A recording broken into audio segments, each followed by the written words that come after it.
Hyderabad old MLA క్వార్టర్స్లో Congress party incharge Meenakshi నటరాజన్తో Madiga సామాజిక వర్గ ఎమ్మెల్యేలు భేటీ అయ్యారు. మందుల సామెలు, కవ్వంపల్లి సత్యనారాయణ, కాలే యాదయ్యతో పాటు అడ్లూరి లక్ష్మణ్ ఆమెను కలిశారు.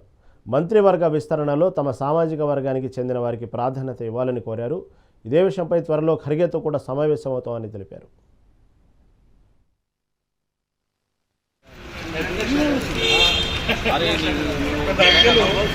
తెలంగాణలో తెలంగాణలో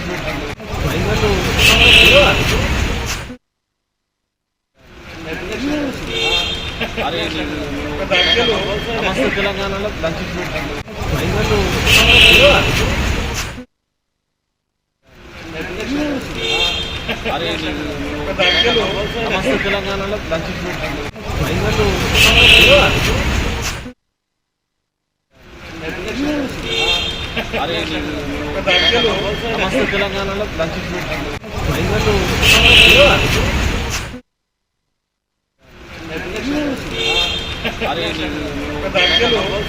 తెలంగాణలో